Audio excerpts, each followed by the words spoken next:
círculo íntimo de Jesús, lo que podríamos considerar que era amigo personal del Maestro. Lo que ayer estuvieron viendo las mujeres sería un amigo vitamina. Este evangelio realmente es excepcional. Y en este evangelio encontramos muchas cosas dignas de destacar. Su prólogo, creo que es sublime, una introducción extraordinaria. Ya sabéis cómo empieza: en el principio era el verbo estaba con Dios y Dios era el verbo. Pero también sus encuentros personales y diálogos son absolutamente extraordinarios, con Nicodemo, con la mujer samaritana, con la mujer pillada en adulterio. Su conversación, por ejemplo, con Poncio Pilato, con Anás, el sumo sacerdote, con Pedro, y un largo etcétera. Son fragmentos, episodios tan inspiradores, tan magníficos, que da gusto volver a recordar y a leer una y otra vez este precioso evangelio. ¿Y qué decir de sus discursos? Discursos allí en el aposento alto, el lavamiento de pies. Aquel que era el Señor y el Maestro coge la toalla, coge el lebrillo y se pone a lavar los pies de los discípulos. Después también, ante la angustia, ante el desconsuelo que tienen porque su partida es inminente, Él les promete al Espíritu Santo y les dice: es necesario que yo me vaya para que venga sobre vosotros el Consolador. ¿Y qué decir? En Juan capítulo 17, la oración sacerdotal por sus discípulos, para que el Señor los guardara del mundo, incluso orando por nosotros, por lo que íbamos a conocer el Evangelio después de ellos. Su arresto, su muerte, sepultura, resurrección, los encuentros allí en el capítulo 20 con el Cristo resucitado en Jerusalén y en el último capítulo con el Cristo resucitado allí en Galilea. El Evangelio de Juan revela como ningún otro la identidad de Jesús. La figura que emerge de Cristo en este Evangelio enfatiza tanto la humanidad como su divinidad. Simplemente un dato, un botón de muestra. Juan 8:50, dice ahí Jesús: pero yo no busco mi gloria, hay quien la busca y juzga. Hablando de su humanidad. Capítulo 10, versículo 30. Yo y el Padre uno somos. Hablando de su divinidad. Ambas realidades y afirmaciones se dan cita en este Evangelio. Jesús es 100% hombre y 100% Dios. Muy sugerente también, por su valor simbólico, la mención del número 7. En 7 ocasiones Jesús se atribuyó a sí mismo el nombre sagrado de yo soy. ¿Te acuerdas? Yo soy el pan de vida. Yo soy la puerta. Yo soy la luz del mundo. Y así en 7 ocasiones. Por eso, cuando Él dice que Él es el pan de vida, en capítulo 10, y después dice que Él es el buen pastor, en el capítulo 10, versículo 33, dice: porque tú, siendo Dios, te haces hombre, y por eso sus enemigos le acusaron de blasfemia, porque se atribuye el título que solamente le correspondía a Dios. 7 también fueron sus últimas palabras en la cruz. Los que ya tenemos algunos años en la fe sabemos que cuando antes, en Semana Santa, los cultos eran muy numerosos y la gente no se iba de vacaciones, no aprovechaba para hacer vacaciones de primavera, se solían tener cultos y donde se hablaban de esas 7 palabras que Jesús dijo, esas 7 frases que Jesús dijo allí en la cruz. ¿Recordáis? ¿Recordáis la primera? Padre, perdónalos porque no saben lo que hacen.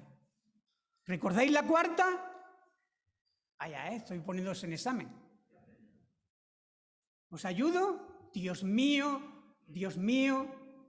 ¿por qué me has desamparado? Y la última, la 7. Padre, en tu mano encomiendo mi espíritu. Vaya palabras, ¿eh? Las últimas palabras de Cristo allí en la cruz.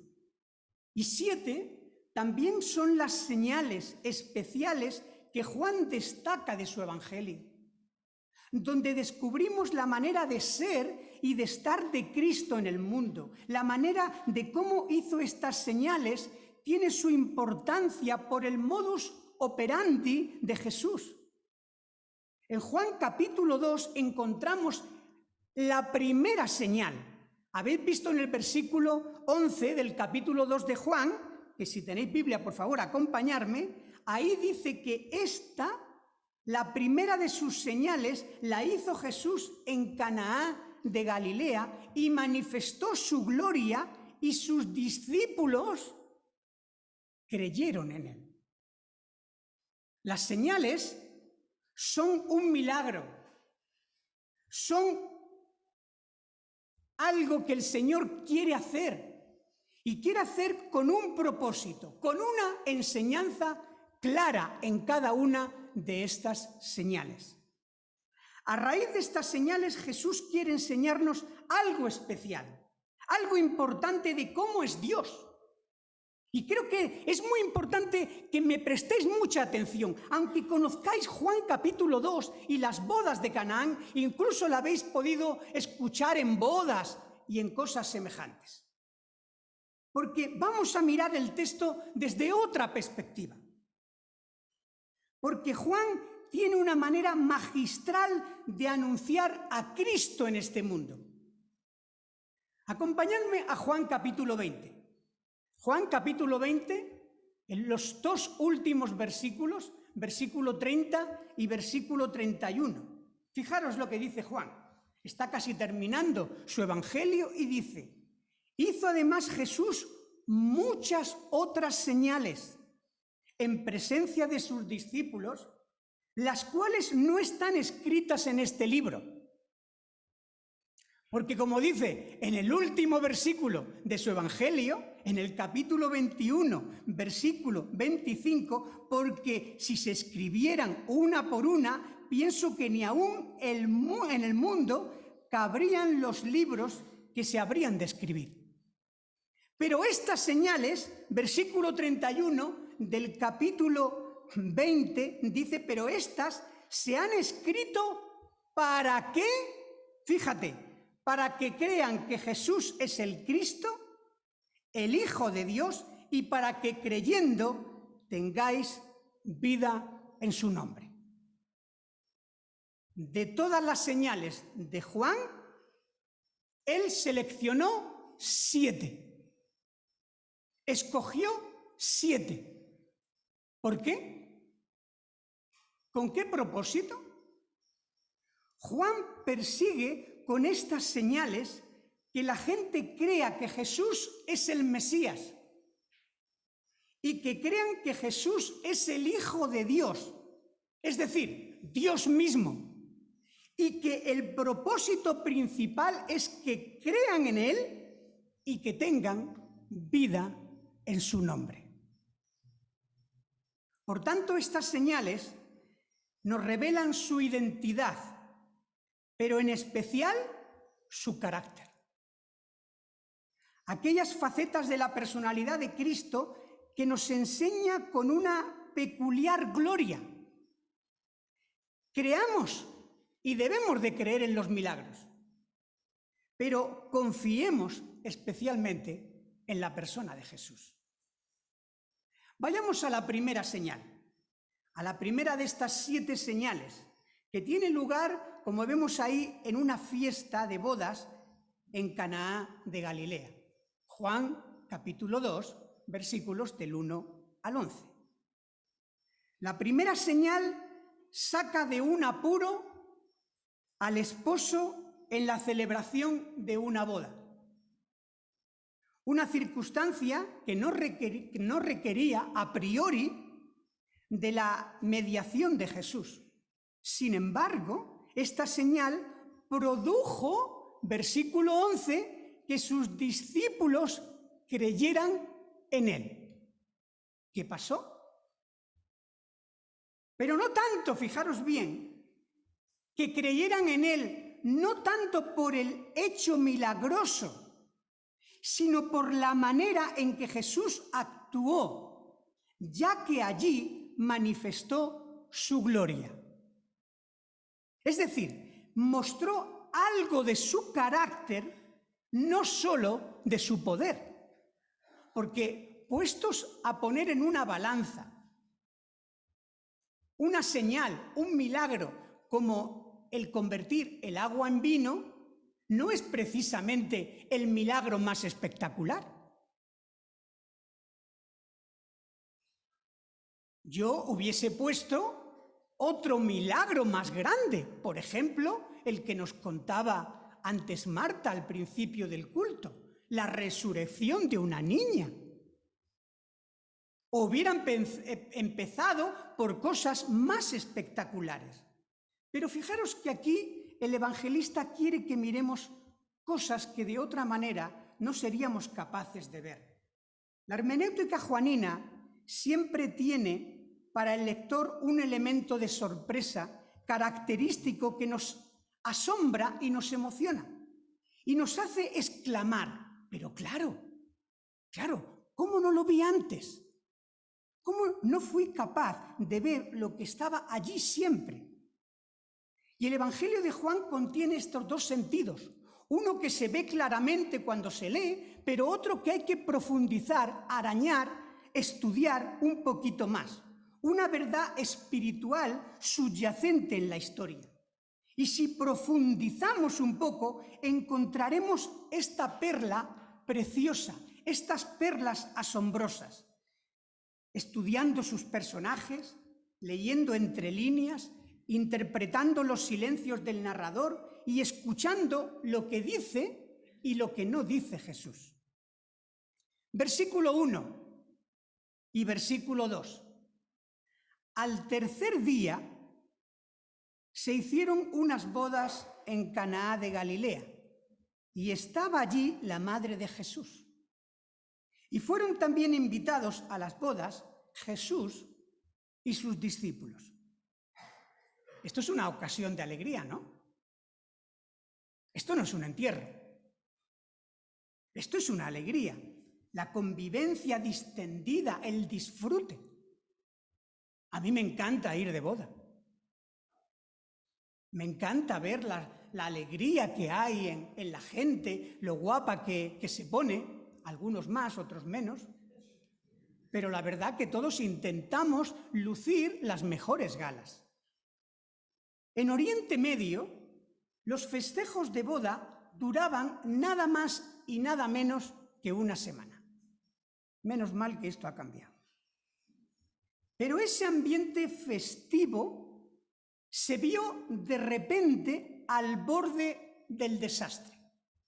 ¿Por qué? Versículo 3. Aparece un incidente durante el banquete nupcial. No era fácil calcular, organizar, calibrar cuánto hacía falta para tener a la gente entretenida durante una semana, comiendo y bebiendo. Seguramente le pedían a la gente que trajera cosas, porque si no, menudo desembolso. Por eso, no debe de resultarnos extraño que cuando todo parece ir bien en la fiesta, en el festejo matrimonial, se acabó el vino. Y faltando el vino, nos dice ahí en versículo 3 el evangelista. En Israel, y esto quiero que lo escuchen bien todos, en Israel no se podía concebir una boda sin vino. El vino en cualquier celebración era esencial. Sin vino, decían los rabinos, no había alegría, no había gozo. La ausencia de vino era además una vergüenza social, una humillación, un insulto para los invitados en una fiesta de bodas. La ausencia de vino era realmente un desastre. Y dice el texto que el vino se terminó y no se podía ir a comprar más vino. No se podía decir, bueno, pues vamos a algún lugar a comprar vino, porque el vino era elaborado normalmente por las familias, era de elaboración propia y previamente se había estado elaborando, manteniendo, conservando para ese día.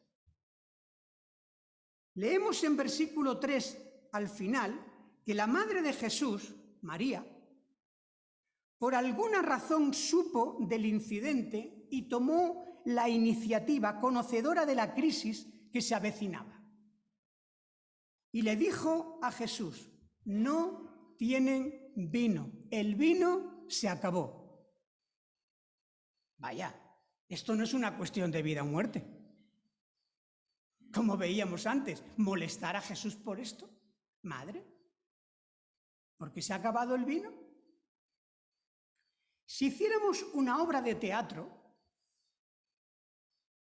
de este relato, estarían en la obra los invitados, estaría el maestresala y estarían los sirvientes de las mesas. Sin embargo, faltan los esposos. ¿Os habéis fijado? Se está hablando de una boda y precisamente los esposos no salen. En toda boda, los protagonistas principales son los contrayentes. En un enlace, el foco se lo llevan los novios, que son los que centran todas las miradas, los parabienes y elogios de todos los presentes, porque es un día especial para ellos y nadie queremos robarle el protagonismo. Y aunque Juan hace referencia al esposo, pero es tan solo para registrar su falta de previsión como anfitrión. De la novia no se hace mención alguna. ¿La razón? Los verdaderos protagonistas para Juan no son los esposos, sino que son dos de los invitados, María y Jesús. Y es la presencia de María la que resulta determinante para el desenlace de esta señal. Ella es quien previene a Jesús de la falta de vino del banquete y ella es quien le advierte a los sirvientes, versículo 5, haced todo lo que Él os dijere. Haced todo lo que Él os manda.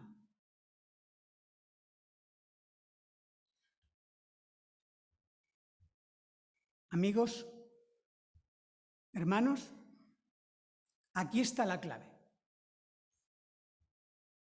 Aquí está el secreto. Aquí está la llave de la felicidad. Haced todo lo que Él os dijere. Seguramente los contrayentes eran familia y por eso María se sentía implicada personalmente en la crisis por la falta de vino. Pero el éxito de la vida está en hacer lo que el Señor nos dijere. Sigamos. La reticencia de Jesús es patente. ¿Qué tienes conmigo, mujer? ¿Qué a ti? ¿Qué a ti? ¿Qué a mí? ¿por qué me involucras a mí en este asunto? Aún no ha llegado mi hora para ser el anfitrión. Eso llegará, como dice el Apocalipsis capítulo 19, en el versículo 7 al 9, cuando habla de las bodas del Cordero. Y dice allí, gocémonos y alegrémonos, démosle gloria porque han llegado las bodas del Cordero y su esposa se ha preparado y a ella se le ha concedido que se vista de lino fino, limpio y resplandeciente, porque el lino fino es las acciones justas de los santos. Y el ángel me dijo, escribe, bienaventurados los que son llamados a las cenas de las bodas del Cordero. Y me dijo, estas palabras son verdaderamente de Dios. La responsabilidad de proporcionar vino en el banquete le correspondía ¿a quién? Al esposo. Y Jesús todavía no es el esposo. Eso llegará más tarde. La responsabilidad nunca es de los invitados. ¿Por qué se dirige a su hijo para hacerle partícipe de la embarazosa situación? María parece tener claro que confía en la capacidad de su hijo para resolver la circunstancia que amenaza con arruinar la fiesta y con arruinar la reputación de su anfitrión.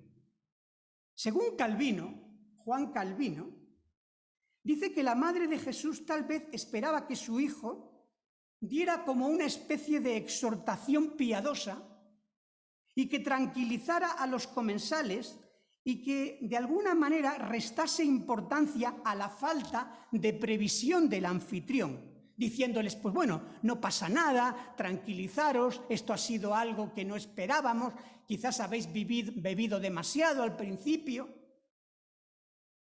Pero fijaros que Jesús mostró respeto a la mujer que lo había cuidado con esmero a lo largo de los años, de esos años formativos de Jesús, y honró la iniciativa de María y con su talante deferente y generoso manifestó de su gloria a los suyos. Así es como Jesús, con esta señal, versículo 11, manifestó su gloria y así es como los discípulos creyeron en él. ¿De qué manera? ¿De qué manera manifestó su gloria y creyeron en él? Pues Jesús no robó protagonismo a los novios, no buscó su propia gloria, sino que dejó el protagonismo a quien en justicia le correspondía. Algo importante. Tampoco dirigió un correctivo moralista a los invitados, diciéndoles, ya habéis bebido mucho, venga, cada uno a su casa, que ya a dormir la mona a vuestra casa. No. Jesús no actuó así, al contrario, proporcionó vino en abundancia y de gran calidad, muy superior a lo que podía esperar en tales circunstancias, como el propio Maître reconoció. No estoy diciendo con esto, porque lo dice la Escritura y lo dice Pablo en Efesios, que no podemos llenarnos de vino. Lo que estoy diciendo es que Jesús en ningún momento tuvo un mensaje moralista. Y eso lo quiere dejar bien claro Juan. Allí, versículos 6 y 7, en un rincón del patio hay 6 tinajas grandes de piedra, cada una con capacidad para 100 litros. Seguramente ya habían utilizado al principio del festejo para purificarse, lo que solían hacerse en las ceremonias religiosas judías. Y versículo 9, siguiendo las directrices de Jesús, los sirvientes llevaron a probar al maestresala ese nuevo caldo. Y con ello pasa el protagonismo al anfitrión. Fijaros. Observar que los parabienes del Maître son para el esposo, que desconoce el milagro, que desconoce la señal que ha hecho Jesús.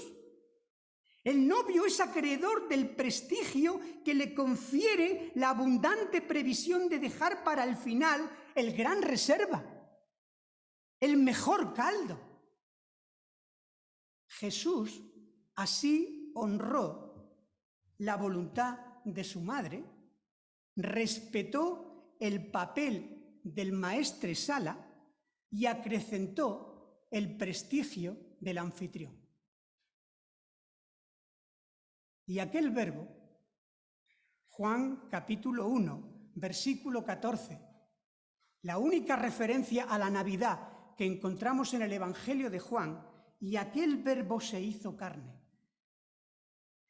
y habitó entre nosotros y vimos su gloria, gloria como la del unigénito del Padre, lleno de gracia y de verdad. A los discípulos de Jesús allí presente les impresionó, les impactó mucho más la modestia y humildad de su maestro que el milagro del poder transformador del agua en vino. Le asombró profundamente esa falta de ostentación, de protagonismo, de lo que habían visto en los fariseos y en los escribas, que buscaban los primeros lugares, que buscaban la atención de la gente. Jesús no era así. Ese maestro no era así. Juan no se centra en el milagro en sí. Para él, esa transformación del agua en vino lo cuenta como si fuera una cosa lo más natural del mundo. Pone el énfasis en la manera que actuó Jesús para resolver el problema. Esto es lo que Juan le da sumamente importancia.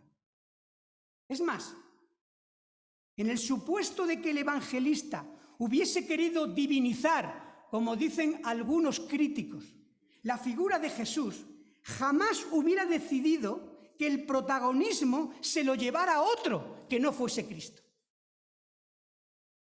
Y este milagro hubiese causado sensación y admiración en todos los comensales y hubieran aplaudido y hubieran dicho: ¡madre mía, este Galileo que está entre nosotros realmente es el Mesías! Pero no.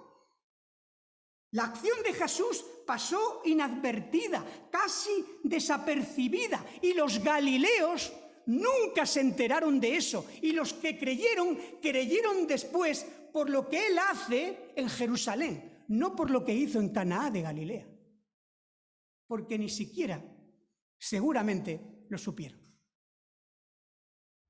Pero sí dice que sus discípulos creyeron en él. Ningún autobombo, ninguna fanfarria acompañó a esta señal.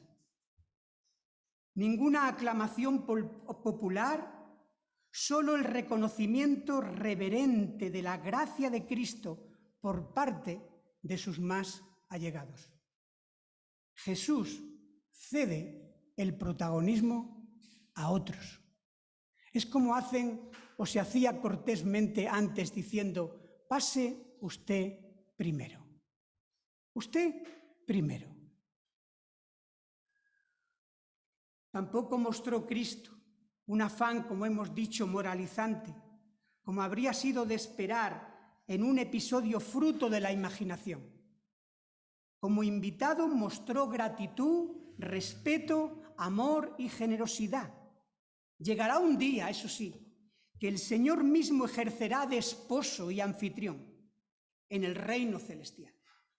Pero ese día no ha llegado y Él, en su paso por esta tierra, en su primera venida, demostró gracia y verdad, sencillez y humildad. Quiero leeros una carta que llegó a mis manos y que salió publicada en un diario de Buenos Aires. Un periodista que la persona que me la mandó me decía que era muy agudo, inteligente, que no era evangélico, por supuesto, se llamaba Jorge Ruiz John, y iba sobre la marcha contra el aborto que hicieron las iglesias evangélicas, que finalmente se legalizó en diciembre del 2020 en Argentina. Pero fijaros, la voy a leer literalmente. El sábado pasado asistí a la multitudinaria concentración convocada por las iglesias evangélicas en el Obelisco, con el lema «Salvemos dos vidas» contra la legalización del aborto. Hay algo que saltaba a la vista y merece destacarse: la limpieza. Al comenzar el acto, cerca del enorme palco, y pese a que había mucha gente en el lugar, quienes debían atravesar unos canteros tomaban el recaudo de ir por la tierra, sin pisar unas plantas que estaban a ras del suelo. Además, había un voluntario que animaba a hacerlo. Tomé su nombre. Decía que no son nuestras esas plantas, que tenemos que cuidarles porque salen muy caras. Al terminar el acto, un empleado de la compañía de limpieza urbana que limpiaba las calles con una potente manguera y carrito con rodillo, me dijo: «Esto es limpiar sobre limpio». Efectivamente, como periodista he asistido a muchas manifestaciones y al terminar he visto de cerca cómo quedaban pintadas y ensuciados edificios públicos y privados, teatros, monumentos e iglesias. Los canteros pisoteados, la basura desparramada. Otros asistentes a la concentración me contaron que por WhatsApp se había recomendado traer bolsas de residuos para dejar todo limpio al terminar el acto, y advertidos de que no se arrojara ningún desperdicio en la calle. Y un conocido mío me dijo admirado: Esto es lo que uno se supone de los japoneses, no de los argentinos. ¿Por qué este periodista escribió esta nota? Porque el acto iba sobre otro asunto mucho más importante para una nación. El acto era sobre el aborto. ¿Aborto sí o no? Sin embargo, él se fijó en algo, vio algo particular que le hizo pensar, esta gente es diferente. Esta gente es distinta. Y esta carta está subrayando lo que a él le asombró, lo que para él le llamó la atención, que no fue la multitud, que no fue la gente allí congregada. Lo que a él le asombró fue la conducta de los asistentes, una conducta absolutamente distinta a lo que había visto en otras manifestaciones. Y esto es algo que debe caracterizar a los discípulos de Jesús. Una conducta diferente dentro de la sociedad, que no busca protagonismo, que no busca exhibicionismo, que no busca demostración de poder o de condena, sino que muestra una fe de convicción humilde, íntegra y respetuosa. Nuestra conducta cristiana debemos mantenerla y debemos ser honestos con lo que decimos creer. Claro que tenemos que ser honestos. No podemos ser cristianos por fuera. Hemos de ser cristianos por fuera y por dentro, no como los fariseos. Tenemos que ser cristianos todos los días, en todo momento y en todo lugar donde estamos. Allí donde no hay cámaras, allí donde no hay ojos que nos ven. Y a los cristianos se les ve no por lo que hablan, y tenemos que hablar, Pero no es esto lo que llama la atención, sino por lo que se vive. Ese es el verdadero impacto del testimonio cristiano. Que mostremos, como hizo Jesús en su primera señal, gratitud, amor, respeto, generosidad y humildad. Que no solo son importantes los principios, que lo son, ni las formas, que lo son, sino el fondo que hay detrás de las cosas que hacemos. No son los actos, sino en especial las actitudes las que realmente llaman la atención a las personas que no conocen al Señor. Era curioso cuando ayer bajaban varias mujeres de arriba. ¿No les impresionó la cantidad de mujeres que había? ¿No les impresionó algunas cosas que para nosotros nos dejan mucho más impresionados, en lo bonito que pudiera estar el local o no estuviese? Lo que les impresiona a la gente es cómo se la trata. Lo que ven diferente a lo que no ven en otros colectivos, en otros grupos, en otras reuniones.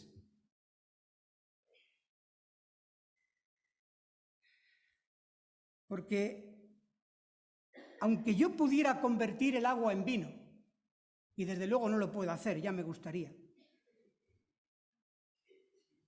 pero aunque pudiera convertir el agua en vino, o pudiese hacer milagros de sanación, que también me gustaría, o pudiese quitar muchas cargas a muchos de vosotros que lleváis encima, si no tengo amor, nada soy. Lo que soy se ve en actitudes y en cómo vivo. Vidas que reflejen y que muestren a todos las virtudes de Cristo en nosotros, esa conducta distinta, señales de vida, con un propósito, con una señal, con una enseñanza, y que el mundo crea, no por lo que decimos que hacemos, sino por lo que somos. Para que el mundo crea que Jesús es el Mesías y que crean que Jesús es el Hijo de Dios, y para que creyendo en Él tengan vida en su nombre. La primera señal de estas 7 señales la hizo Jesús en Canaá de Galilea y manifestó su gloria en cómo se comportó.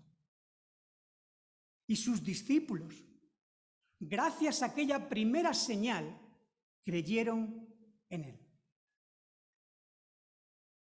¿Crees en Jesús? ¿Te maravilla la forma de ser de Jesús? ¿Te has enamorado de Jesús?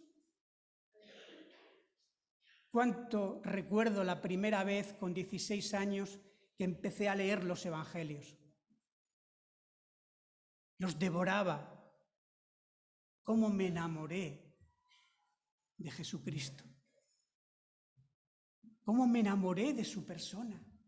Nunca había visto nada igual. Sus discípulos creyeron en Él. La palabra creer es una palabra muy desgastada en nuestros días. Creo que va a hacer frío. Creo que vamos a tener una ola de calor. Creo que no lloverá. Declaraciones con la duda por delante. La palabra creer en la Biblia tiene un lenguaje diferente al actual. Creer es apoyarse en, adherirse a. Donde mi apoyo determina mi estabilidad, mi propósito, mi seguridad en la vida. 7 señales para que las personas se apoyen en Jesús, creyendo en Él, creyendo realmente en Él, apoyándose en Él en las circunstancias más adversas, en los momentos más decisivos, en los problemas más graves, como también en cualquier acto que podamos tener de alegría o de jolgorio. ¿Has conocido a Jesús? Déjame preguntarte antes de terminar, ¿has conocido a Jesús? ¿A ese Jesús que aparecen en los evangelios? ¿Lo has conocido personalmente, como hicieron sus discípulos? ¿Has creído en Él de todo corazón? En la medida que lo conozcas, más vas a creer en Él, porque más te vas a enamorar de Él. Más te va a cautivar. Porque una cosa es creer en milagros y otra es creer en Jesús. Creemos en los milagros, creamos en los milagros, pero confiemos en la persona de Cristo. Haced todo lo que Él os dijere. Iglesia, amados hermanos, amigos, haced todo lo que Él os dijese. Aquí está la clave y aquí está la llave para tener satisfacción y para que no se arruine la fiesta de tu vida, para que continúe el gozo hasta que un día estemos en su presencia y podamos disfrutar todos juntos de unas bodas, las bodas del Cordero, donde ya no faltará nada, porque Él estará presente con toda su gloria. Mientras llega ese día, que sigamos confiando en Él, confiando en su palabra, confiando en sus promesas, sabiendo que el Señor está presente en medio de cualquier circunstancia. Que Dios nos ayude y que Dios nos siga fortaleciendo a cada uno de nosotros en el camino de la fe. Amén.